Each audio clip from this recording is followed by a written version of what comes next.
అందరికీ నమస్కారము.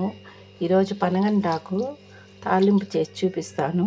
ఇది నాటాకండి, ఇక్కడ పొలాల్లో ఉంటుంది. అవి ఎత్తుకొని వస్తే తీసుకున్నాను. ఆకు ఒలుచుకొని తరుక్కొని వాష్ చేసి పెట్టుకున్నాను. దాని పప్పు కందిపప్పు అండి, ఆల్రెడీ నానేసి ఉడకబెట్టుకున్నాను. తాలింపుకి పొడి, శనగల పొడి మరి తయారు చేసి చూపిస్తాను. దాన్ని బాండ్లో పెట్టుకొని ఆయిల్ వేసుకున్నాను. ఇది ఆవాలు,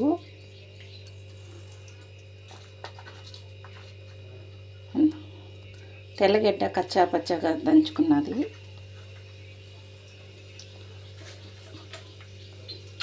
మిర్చి, మినపప్పు, ఎండుమిర్చి, మినపప్పు, ఆవాలు, తెల్లగడ్డ కాలేక ఆకు వేసుకున్నామండి. అన్నీ తిరంగమాత వేగింది. ఇప్పుడు ఆకు వేసుకోవాలి.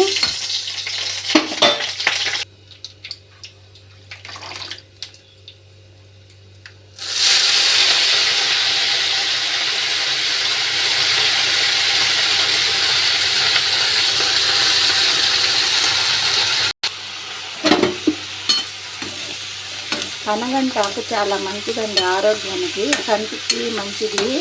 పనగంటాకు, మునగాకు అవి తింటే కంటి చూపు మెరుగుపడుతుంది. మంచిదండి. మీరు కూడా అప్పుడప్పుడు వండుకోండి.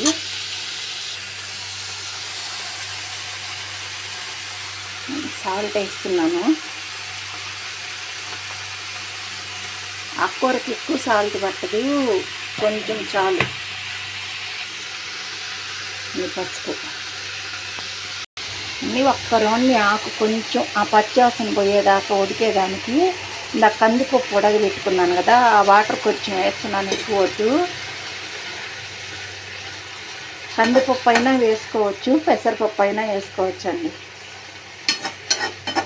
ఇది కొంచెం ఉడికిన తర్వాత అప్పుడు పప్పు వేసుకున్నాము.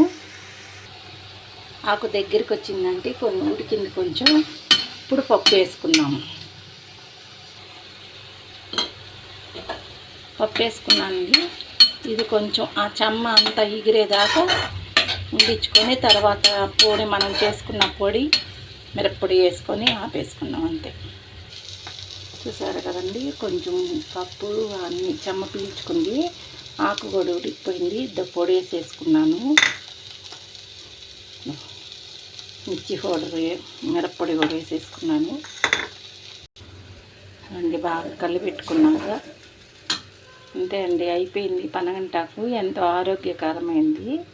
మీరు కూడా చేసుకొని తినండి. పనగంటాకు అప్పుడప్పుడు తింటే మంచిదండి, మునగాకు, పనగంటాకు. సరే అండి, ఉంటాను మరి. నమస్కారం.